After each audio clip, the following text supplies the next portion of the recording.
आज आपण या महत्वाच्या विषयावर बोलणार आहोत, कारण शेतकऱ्यांच्या कर्जमाफीबाबत जी.आर. आला, शेतकरी बांधव खुश झाले, परंतु त्यामध्ये सुद्धा सरसकट कर्जमाफी नाहीतच. त्यानंतर जे प्रोत्साहनपर अनुदान होते त्यामध्ये सुद्धा जे शेतकरी बांधव नियमित कर्जदार आहेत त्यांना देखील 50,000च प्रोत्साहनपर मिळाले. त्यामुळे नक्की शेतकरी बांधव नाराज झाले. वर यावरती कोण बोलणार, तर आजच्या पत्रकार परिषदेत बच्चू कडू यांनी सरकारवर जोरदार टीका करत मोठी मागणी देखील केली आहे. माननीय बच्चू कडू यांची मागणी सुद्धा होती की सरसकट कर्जमाफी मिळावी. यावरती माननीय मुख्यमंत्री देवेंद्रजी फडणवीस यांनी सांगितलं होतं की आम्ही शेतकऱ्यांना कर्जमाफी देऊ. पण आता शेतकरी बांधवांसाठी अतिशय महत्वपूर्ण अपडेट आहे. शेतकऱ्यांच्या प्रश्नावर पुन्हा एकदा आक्रमक भूमिका घेत बच्चू कडू यांनी कर्जमाफीसाठी सरकारला अल्टिमेटम दिला आहे. बघा, शिवसेना एकनाथ शिंदे गटाचे नेते बच्चू कडू यांनी पुण्यश्लोक अहिल्यादेवी होळकर शेतकरी कर्जमाफी योजनेतील त्रुटीवर बोट ठेवला असून अधिवेशनात या त्रुटी दूर नाही झाल्या तर आंदोलनाची तयारी करण्यात असल्याचे म्हटलं आहे. ते म्हणाले की विधवा आणि मदत खातेदार यांची सरसकट करावी, तसेच त्याआधी कर्जमाफीमध्ये पात्र असूनही लाभ न मिळालेल्या शेतकऱ्यांची कर्जमाफी देखील झाली पाहिजे आहे. तर इथे राज्यातील शेतकरी आजही कर्जाच्या ओझ्याखाली दबलेले आहे.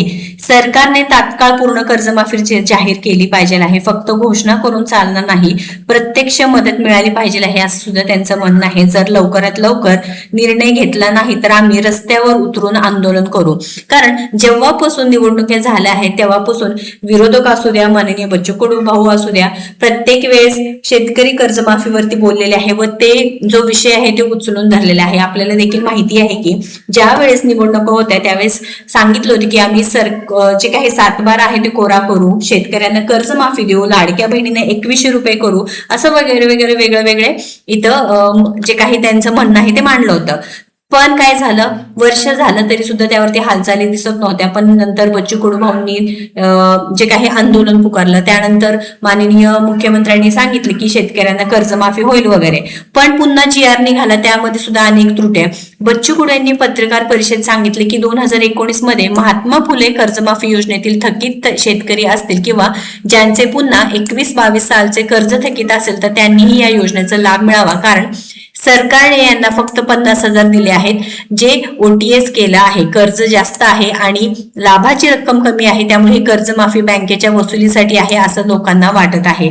त्यामुळे नक्कीच इथे शेतकऱ्यांचा विचार केला पाहिजे आहे. तर महत्वाचे मुद्दे शेतकरी बांधवांसाठी बच्चूभाऊ कडू यांनी मांडलेला आहे. संपूर्ण कर्जमाफीची मागणी केली आहे. बघा, शेतकरी कर्जमाफी संपूर्ण झालीच पाहिजे आहे. संपूर्ण कर्जमाफीची मागणी, शेतकऱ्यांना त्वरित आर्थिक मदत दिली पाहिजे आहे. वीज बिल आणि पीक विमा सवलती, नाहीतर आंदोलनाचा इशारा देखील केलेला आहे. तर 2019 ते 2025 या काळात कोरोना, दुष्काळ यामुळे देशातील शेतकऱ्यांची स्थिती वाईट होतीच, देशासाठी देखील हा काळ आव्हानात्मक होता. त्यामुळे महात्मा फुले योजना ज्यांची कर्जमाफी झाली आणि ते पुन्हा थकीत असतील तर त्यांची कर्जमाफी करण्यात यावी अशी विनंती आम्ही मुख्यमंत्र्यांना करणार असल्याचे बच्चू कडू यांनी सांगितलेले आहे. तर इथे चर्चा झाली असून ठोस निर्णय नाही, आम्ही शेतकऱ्यांसाठी शेवटपर्यंत लढणार असं देखील बच्चू कडू यांचं म्हणणं आहे. तर आता सरकार यावरती काय निर्णय घेते याकडे संपूर्ण राज्याचं लक्ष लागलं आहे. कारण प्रोत्साहन निधी 1 लाख हवाच आहे. कारण 50,000 फक्त दिले होते, मात्र नियमित कर्ज भरणाऱ्या शेतकऱ्यांना 1 लाख रुपये प्रोत्साहन निधी द्यावी अशी आमची मागणी होती. पण सरकारने केवळ 50,000 दिले, मात्र त्यात ही 2 वर्षाची अट घातली आहे. पण त्यामुळे अर्धा शेतकरी या योजनेपासून वंचित राहणार आहेत. प्रामाणिकपणे कर्ज भरणाऱ्यांच्या मुळावर या अटी येत असतील त्या मागे घ्यावेत. 1 लाख प्रोत्साहन निधी सोबत मुद्दलमध्ये देखील माफी दिली पाहिजे आहे असं त्यांचं म्हणणं आहे. तर विधवा, दिव्यांग शेतकऱ्यांची सरसकट कर्जमाफी करा. ज्या विधवा महिला आहेत, ज्या खातेदारांचा मृत्यू झाला आहे, त्यांचे वारसदार पैसे भरू शकत नाही, अशा आणि दिव्यांग शेतकऱ्यांची सरसकट कर्जमाफी केली पाहिजे. शिवाजी महाराज, महात्मा फुले कर्जमाफी योजनेतील पात्र शेतकऱ्यांचे अजून पैसे बँकेत जमा झालेले नाहीत, त्यांनाही लाभ मिळाला पाहिजे आहे. असे महत्वाचे पॉइंट्स आहेत, जे महत्वाचे मागणी आहेत केलेल्या आहेत. अर्थसंकल्पात 25,000 कोटींची तरतूद करा. बच्चू कडू पुढे बोलताना म्हणाले की जे 86 पासून 2026 पर्यंत सगळ्या जिल्ह्यातील शेतकऱ्यांची संख्या लक्षात घेतली तर शेतकरी कर्जमाफीसाठी एका जिल्ह्यासाठी 2000 कोटींची गरज आहे.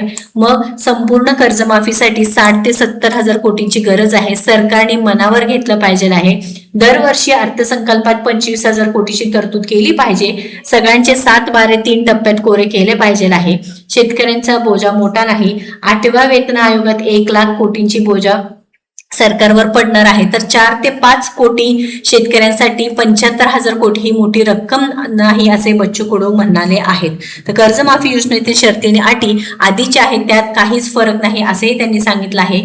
जर हे मान्य झालं नाही तर बच्चू कडू हे म्हणाले आहेत की आंदोलन पुकारणार आहे.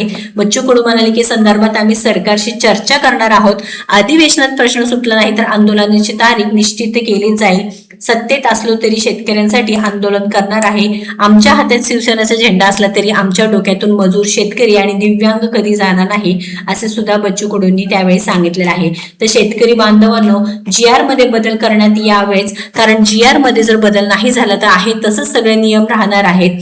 तर शेतकरी बांधव नक्कीच वाट बघत आहेत. आता 20 जून आधी जे सरकारने सांगितले की शेतकऱ्यांना कर्जमाफी करेल, हे करेल, ते करेल, पण काय झालेलं की हे जे काही GR काढून नक्कीच शेतकऱ्यांना येड्यात काढण्याचं काम केलंय का हे सुद्धा शेतकरी बांधवांचा प्रश्न आहे. कारण शेतकरी बांधवांना जे नियमित कर्जदार आहेत किंवा जे प्रोत्साहन भर आहे ते अगदी शुल्लक म्हणजे 50,000 दिला आहे. तर याचा उपयोग काय? सरसकट कर्जमाफी नाही, त्याचा सुद्धा उपयोग काय हे सुद्धा इथे महत्वाचे पॉइंट्स आहेत. तर महत्वपूर्ण अपडेट आहे. जास्तीत जास्त शेतकरी बांधवांना जास्तीत जास्त शेअर करावं. अशाच महत्वपूर्ण अपडेटसाठी आपल्या योजना यात्राला फॉलो, सबस्क्राईब करा. धन्यवाद.